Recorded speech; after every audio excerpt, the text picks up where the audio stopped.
Symbols जो हैं वो यूज करने, ग्राफिकल चीजें यूज करनी है, और उस ग्राफिकल चीजों को यूज करके हम क्या करेंगे, एक सिस्टम डिजाइन कर लेंगे और उस सिस्टम से हमें पता लग जाएगा कि हमारा रिजल्ट ठीक है या नहीं। मतलब ये है कि हम एक्शन को चेक कर लेंगे कि ये हमारे पास आउटपुट दे रहा है या नहीं, या इसका आउटपुट जो है वो नेक्स्ट स्टेप में आएगा या नहीं। इसको देखते हैं जी, नेक्स्ट पिक के अंदर बड़ी वाजे ये क्लैरिटी आ जाएगी। ये देखें जी, ये आपको कुछ डायग्राम नजर आ रही होंगी, ठीक है जी। ये पहली डायग्राम जो रेक्टेंगल है, ये किस चीज को शो कर रही है कि अगर ये हमारे पास प्रोसेस को शो कर रही है। सेकंड डायग्राम डिसीजन मेकिंग को शो कर रही है, ये इनपुट या आउटपुट को शो कर रही है। ये कंसर्न को शो कर रही है, डिस्प्ले को एंड या स्टार्ट को शो कर रही है। तो बेटा इसी डायग्राम हेल्प से हम क्या कर सकते हैं, अपने सिस्टम को चेक कर सकते हैं कि आया सिस्टम हमारा सेटिस्फैक्ट्री है या नहीं, प्रोसेस हमारा ठीक हो रहा है कि नहीं, हमने क्या क्या डिसाइड करना है, क्या डिसीजन करनी है, कहाँ कहाँ पे प्रॉब्लम्स आ रहे हैं। इसको देखने के लिए, समझने के लिए नेक्स्ट डायग्राम पे चलते हैं। ये देखें बेटा जी, एक सिस्टम है, हमने उसको स्टार्ट किया। स्टार्टिंग के लिए हमने पिक बेटा पीछे देखी थी कि स्टार्ट या एंड की पिक ये थी। ये देखें, स्टार्ट की भी सर्कल है और एंड का भी सर्कल है, मतलब यहाँ से सिस्टम स्टार्ट होगा, यहाँ पे एंड होगा। और उसके बाद बेटा क्या आ जाएगा, आउटपुट। आउटपुट के बेटा बाद क्या होंगे, प्रोसेसेस होंगी, यहाँ पे भी क्या होंगे, प्रोसेसेस होंगी। और फिर बेटा उसके बाद क्या हो जाएगा, एंड हो जाएगा। तो इट मीन, जैसे आप लोगों ने ना फर्स्ट ईयर या सेकंड ईयर के अंदर फ्लो शीट डायग्राम बनाते हैं, ऐसी है ना केमिस्ट्री के अंदर flow sheet diagram, cement industry की बनाई होगी, पेपर इंडस्ट्री की बनाई होगी, या इस तरह फिजिक्स के अंदर या केमिस्ट्री के अंदर फ्लो शीट डायग्राम बनाते हैं। तो इसी तरह हमने फ्लो शीट डायग्राम के जरिए क्या करना है, अपने सिस्टम को चेक कर लेना है कि हमारा सिस्टम जो है ये क्या काम कर रहा है, एक्यूरेट काम कर रहा है या नहीं कर रहा। इसी सिस्टम की हेल्प से हम अपने प्रोसेसेस को चेक कर लेंगे कि हमारा हमारा प्रोसेस हो रहा है कि नहीं हो रहा।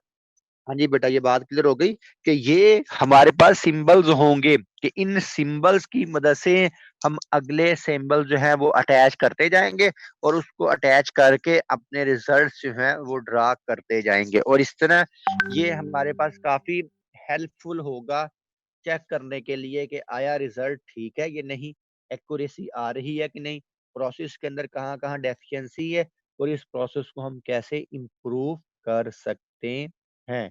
तो बेटा नेक्स्ट हमारे पास है, आगे मूव होते हैं जी। नेक्स्ट है जी इशिकवा वायर डायग्राम। बेटा जी इसको हम फिश बोन चार्ट भी कहते हैं, ठीक है जी। ये फिश बोन चार्ट जो है ये हमें कुछ चीजें बताएगा।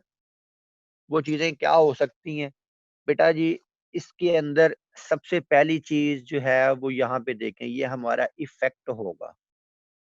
ये इसकी रूट्स हैं, ये इसकी शूट्स हैं, और ये बेटा इसके काजिज होंगे। मतलब कहने का ये है कि हमने एक सिस्टम डिजाइन किया और उस सिस्टम के अंदर कुछ खलाज आ रहे हैं, कुछ प्रॉब्लम्स आ रही हैं। प्रॉब्लम्स बेटा उसकी रूट में भी हो सकती हैं, प्रॉब्लम उसकी शूट में भी हो सकती है।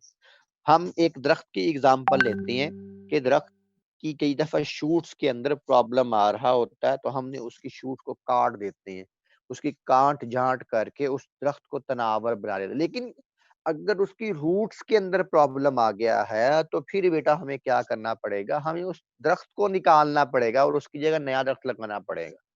और यही हमें एक फिश बोन चार्ट बता रहा है। ये क्या बता रहा है, ये हमें एक अपीयरेंस है, काज कर रहा है, इफेक्ट डायग्राम है। ये हमें आइडेंटिफाई कर रहा है फैक्टर्स को, अंडरस्टैंडिंग हो रही है इसके अंदर कि हम अपने सिस्टम को कैसे इम्प्रूव कर सकते हैं, आइडेंटिफाई कर सकते हैं फैक्टर्स को।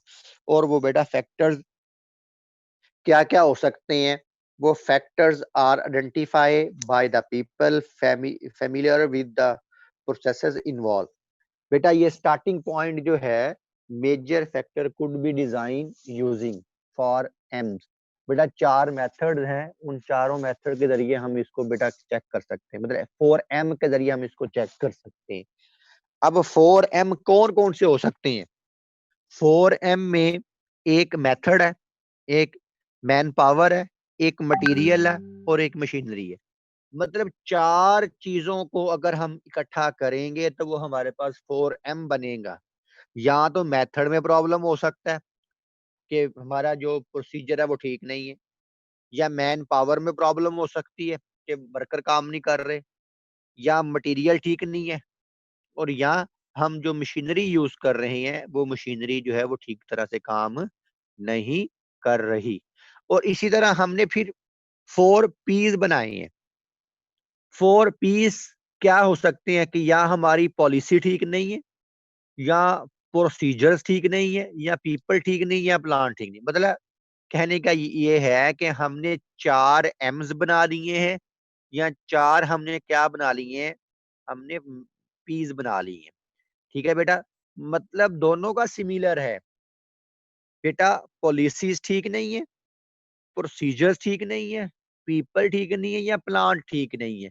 इन चारों जगह पे कहीं ना कहीं प्रॉब्लम होगा। अगर चारों में से किसी एक चीज को हम ठीक करते हैं जहां पे प्रॉब्लम होगा, तो हमारे रिजल्ट्स जो हैं वो, हमारे इफेक्ट्स जो हैं वो इजीली हम उसको क्या कर सकते हैं, आइडेंटिफाई कर सकते हैं। ठीक है बेटा। तो मैंने अभी आपको यहाँ पे एक और चीज है, नेक्स्ट हमारा पास टूल जो होगा वो क्या होगा, पेरिटो चार्ट्स है। बेटा ये क्या कहता है, ये कहता है कि फ्यू पीपल जो हैं वो कंट्रोल करते हैं most of the nation wealth. मतलब ये लॉ क्या कहता है कि थोड़े से लोग जो हैं वो पूरे मुल्क की जो है वो पैसे को कंट्रोल कर लेते हैं, डॉलर को कंट्रोल कर लेते हैं। पाकिस्तान की डॉलर को किस तरह ने कंट्रोल किया हुआ है? इमरान खान ने। और सर नवाज शरीफ हो गया, और यही बदतमीज है सर। और कोई सर और भी बहुत है। मसलन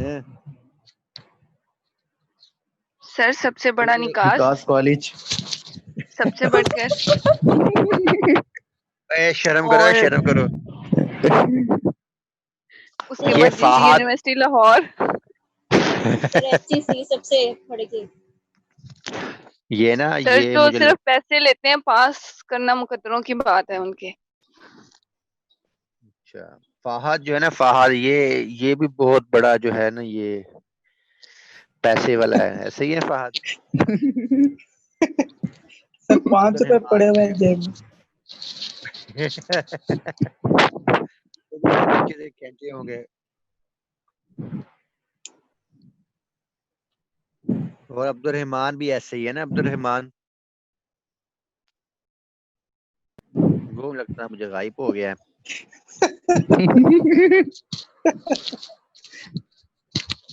आ गया। आ गया है। ओए नरजिस है, इसके पास भी बड़ा पैसा है।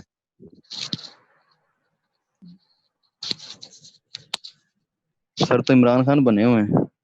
मुझे लग रहा है सबसे ज्यादा सर के पास है, इसलिए सर सबको शो कर रहे हैं कि कोई मुझे पॉइंट आउट ना करे।